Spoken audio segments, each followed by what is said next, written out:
الحمد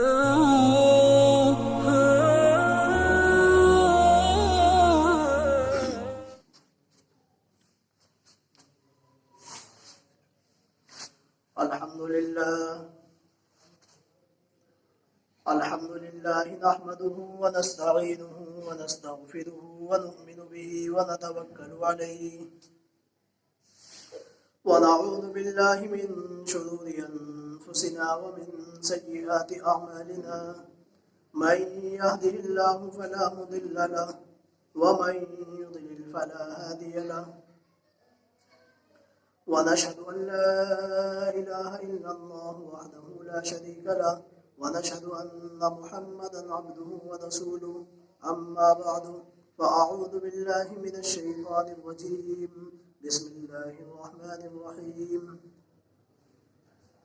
لقد كان لكم في رسول الله أسوة حسنة وقال النبي صلى الله عليه وسلم لا يؤمن أحدكم حتى أكون أحب إليه من والده وولده والناس أجمعين أو كما قال صلى الله عليه وسلم. معزز دوستوں اور بزرگوں، انسان دنیا کے اندر آیا ہے اور دنیا کے اندر آنے کے بعد انسان کو پھر واپس چلا جانا ہے، یعنی انسان پیدا ہوا اور پیدا ہونے کے بعد پھر اس کو موت آنی ہے. تو انسان دنیا کے اندر رہے لیکن انسانیت کے ناطے انسان کے معنی انس سے ہے، اور انس کے معنی جو آتے ہیں وہ محبت، پیار اور آپسی بھائی چارے کے ہیں. لیکن آج ہم نے انسان تو ہیں لیکن ہمارے اندر سے انسانیت ختم ہو چکی ہے، انسانیت رخصت ہو چکی ہے. ہم انسان تو ہیں، دنیا کے اندر موجود ہیں، لیکن انسانیت نام کی چیز ہمارے اندر نہیں ہے. لیکن اس کی وجہ یہی ہے کہ ہم نے موت کو بھلا دیا ہے.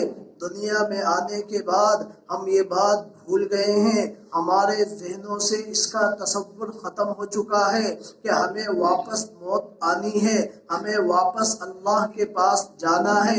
اس لیے کیا ہے، ہمارے ذہنوں سے اور ہماری زندگی سے انسانیت رخصت ہو چکی ہے.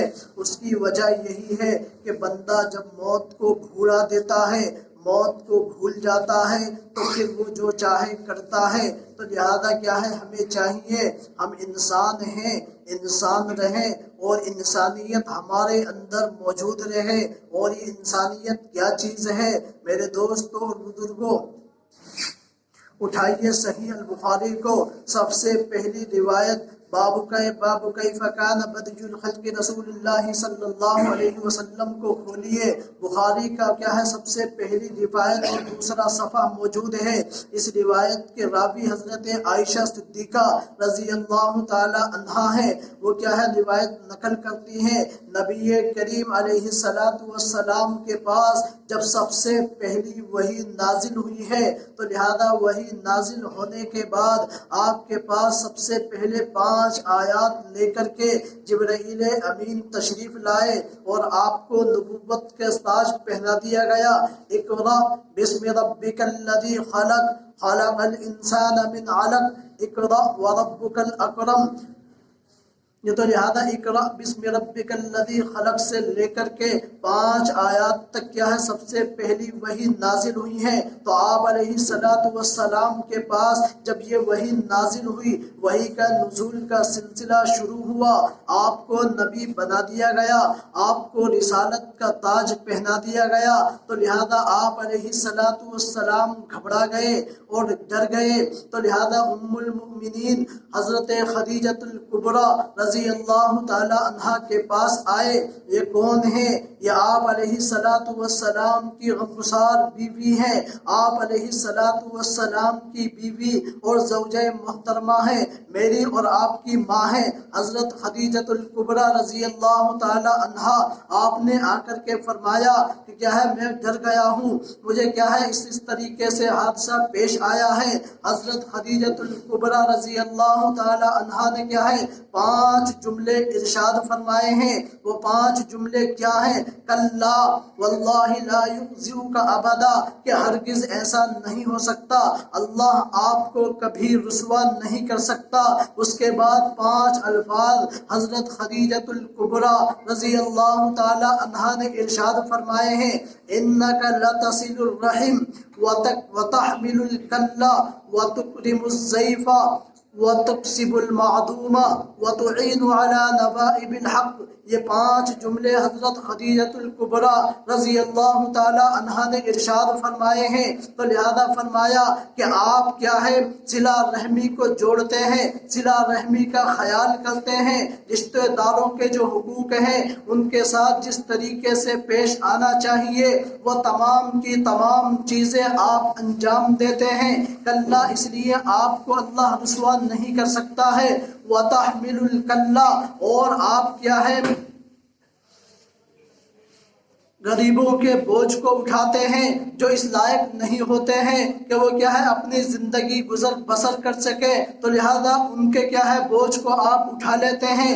وَتُقْرِئُ الضَّيْفَ، اور آپ کے پاس اگر کوئی مہمان آئے تو لہذا آپ اس کی مہمانداری کے اندر ذرہ برابر بھی کوئی شکایت نہیں چھوڑتے ہیں، کوئی ایسی چیز کیا ہے کمی باقی نہیں رہتی ہے جس کی وجہ سے کیا ہے اس کے کیا ہے خیالی کے اندر کوئی حرف اور نقص آئے، تو لہذا آپ اس کا بھی مکمل طور سے خیال کرتے ہیں۔ وَتُكْسِبُ الْمَعْدُومَ، اور جو کمانے کے لائق نہیں ہوتا ہے آپ اپنی کمائی سے، آپ اپنی جیب سے کیا ہے اس کے خرچ کا انتظام کرتے ہیں۔ وَتُعِينُ عَلَى نَوَائِبِ الْحَقِّ، اور کیا ہے آپ کیا ہے اگر کوئی کیا ہے حق کے راستے کے اوپر ہے، حق کے اندر اگر کسی کی مدد کرنے کی ضرورت پیش آ جائے تو آپ اس کی کیا ہے مدد کرتے ہیں، دل اور جان کے ساتھ کیا ہے انصاف کے ساتھ اس کے کیا ہے حق کو دلا دیتے ہیں۔ یہ 5 صفات آپ کے اندر موجود ہیں اور یہ 5 صفات وہ ہیں، تو لہذا اس کی وجہ سے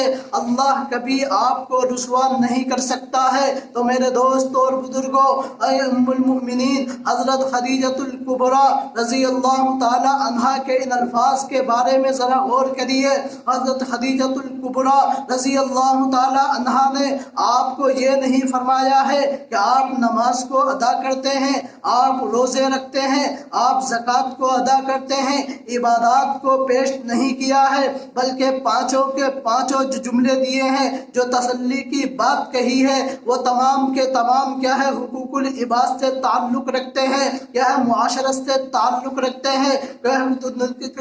شریعت کا پورا حصے کو اٹھا لیجئے، 20% احکام وہ ہیں جن کے اندر کیا ہے نماز اور عبادت کا حکم دیا گیا ہے، اور 80% حکم وہ ہیں جن کے ساتھ معاشرت کا حکم دیا گیا ہے۔ لیکن آج ہمارے سماج کے اندر اچھے خاصے دیندار لوگ کیا ہے 20% کے اوپر محنت کرتے ہیں، دل و جان کے ساتھ کیا ہے ان کو کیا ہے انجام دیتے ہیں، لیکن جو 80% شریعت کا حصہ ہے، جو 80% شریعت اور قرآن کا حصہ ہے، جس کو نبی علیہ السلام نے کیا ہے تعلیم کے طور کے اوپر پیش کیا ہے، اس 80% سے میں اور آپ سب کے سب غافل ہیں۔ وہ 80% معاشرت سے تعلق رکھتے ہیں، حقوق العباد سے تعلق رکھتے ہیں، تجارت سے تعلق رکھتے ہیں، گھر کی زندگی سے تعلق رکھتے ہیں، خاوند بیوی کی زندگی، یہ تمام کی تمام چیزیں وہ ہیں جو شریعت کے اندر 80%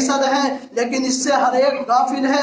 آج ہر ایک حقوق کا مطالبہ کرتا ہے کہ مجھے میرا حق ملنا چاہیے، لیکن وہ کبھی حقوق دینے کی بات نہیں کرتا ہے۔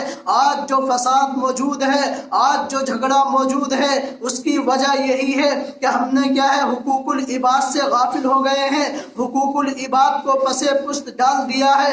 آج ہر ایک مطالبہ کرتا ہے، ہر ایک کو یہ شکایت ہے کہ اولاد کہنا نہیں مانتی ہے، لیکن میرے دوستوں اور بزرگوں، دل کی تختی کے اوپر ہاتھ رکھ کر کے ذرا ذہن و دماغ کو حاضر اور ناظر رکھ کر کے اس بات کو سوچیے کہ ہم نے اولاد کا کتنا حق کو ادا کیا ہے، اولاد کے کتنے حقوق کو ہم نے ادا کیا ہے۔ کبھی باپ اس کے اوپر غور نہیں کرتا ہے، ہمیشہ باپ کو یہی شکایت رہتی ہے کہ اولاد کہنا نہیں مانتی ہے۔ میرے دوستوں اور بزرگوں، میں کھل کر کے تھوڑی سی وضاحت کے طور پر کہوں، اولاد جب جوان ہوئی تھی اس کی تعلیم کا انتظام، کہ آپ نے دینی تعلیم کا انتظام کیا تھا؟ حالانکہ جواب کیا ہے؟ ہاں کے اندر نہیں، صرف نہ کے اندر ملے گا۔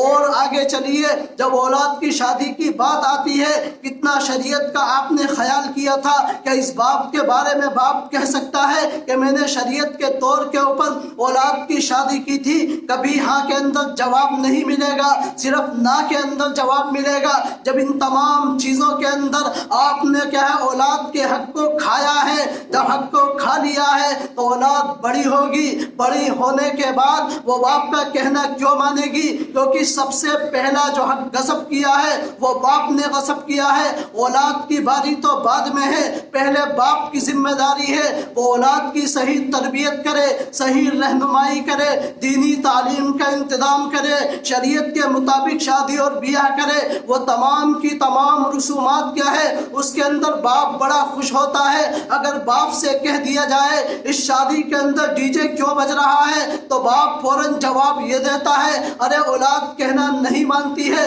بچوں کی خوشی کے لیے ہے۔ جب آج خوشی کے بعد باپ کر رہا ہے تو کل کو کیا ہے جب وہ جوان ہو جائے گا، اس کی شادی ہونے کے بعد اس کے بچے ہو جائیں گے اور بیوی آ جائے گی تو باپ کے اوپر لاتیں پڑیں گی، باپ کے اوپر گھوسے پڑیں گے۔ اب وہ باپ کے حق کو کہاں ادا کرے گا؟ تو نے حق کہاں ادا کیا ہے؟ اولاد کے حق کو تو نے کھایا ہے۔ تعلیم کی باری آئی تو نے اولاد کے حق کو کھایا، شادی کی باری آئی تو نے اولاد کے حق کو کھایا، تربیت کی باری آئی تو نے اولاد کے حق کو کھایا۔ اب اولاد تیرا کہنے مانے یہ ممکن نہیں ہو سکتا، ممکن یہی ہوگا جب تم اولاد کے حق کو ادا کرو گے، باپ کے حق کو ادا کرو گے۔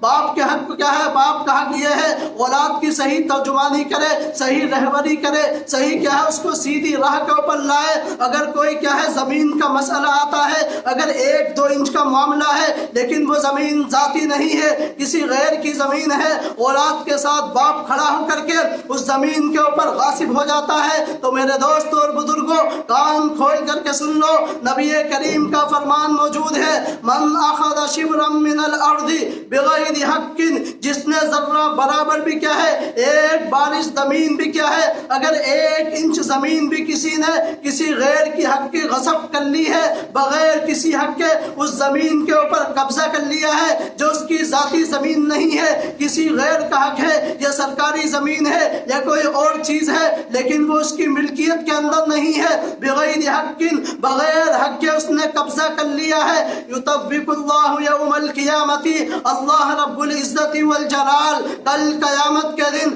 اس کے گلے کے اندر توق بنا کر کے اس زمین کا 7 ارضینا 7 زمینیں نیچے تک کی توق بنا کر کے اس کے کاندھوں کے اوپر ڈال دیا جائے گا، اس کے گلے کے اندر پہنا دیا جائے گا۔ آج یہ حال ہمارے معاشرے کے اندر ہے، ہماری سوسائٹی کے اندر ہے، ہمارے سماج کے اندر ہے، چھوٹے بچے سے لے کر کے کیا ہے اور بڑے بوڑھے تک کا تمام کا یہی حال ہے، ایک دوسرے کے حق کو غصب کرنے کے اندر لگا ہوا ہے۔ اولاد کیا ہے باپ کے حق کو ادا نہیں کر رہی ہے اور باپ اولاد کے حق کو ادا نہیں کر رہا ہے، خاوند بیوی کے حق کو ادا نہیں کر رہا ہے اور بیوی خاوند کے حق کو ادا نہیں کر رہی ہے۔ اگر کسی نے قرض لے لیا ہے تو قرض خواہ کے بھی کچھ حقوق ہیں، اگر کسی نے زمین کا معاملہ کیا ہے تو پاس والوں زمین والوں کے بھی کچھ حقوق ہیں، ان کا بھی خیال رکھنا ہے۔ اگر کوئی پڑوسی ہے پڑوسی کے بھی حقوق ہیں، ان کو تکلیف نہیں ہونی چاہیے، ایذا رسانی نہیں ہونی چاہیے۔ یہ تمام کی تمام چیزیں وہ ہیں جس کو شریعت کا حصہ قرار دیا گیا ہے۔ نبی کریم علیہ السلام نے ارشاد فرمایا، حضرت جبرائیل امین آئے اور آنے کے بعد پڑوسی کے حق کو بتاتے رہے کہ پڑوسی کا یہ حق ہے، پڑوسی کا یہ حق ہے، پڑوسی کا یہ حق ہے، یہ تمام کے تمام بتاتے رہے۔ نبی کریم علیہ السلام ارشاد فرماتے ہیں مجھے خدشہ ہونے لگا، مجھے ڈر ہونے لگا کہ کہیں ایسا نہ ہو اب یہ حکم نہ سنا دے کہ پڑوسی کو بھی کیا ہے تیری میراث میں سے حق دے دیا جائے گا، لیکن پڑوسی کے میراث کے بارے میں نہیں کہا ہے تو پڑوسی کا بہت بڑا حق ہے، اس کو تکلیف نہیں ہونی چاہیے، ایذا نہیں پہنچنی چاہیے، اس کے دل شکنی نہیں ہونی چاہیے۔ جیسے آپ اپنے حقوق کا خیال کرتے ہیں جو آپ کے پڑوس میں حق میں رہنے والے ہیں، چاہے وہ مسلمان ہو، چاہے وہ غیر مسلم ہو، چاہے وہ ایمان والا ہو، چاہے وہ غیر ایمان والا ہو،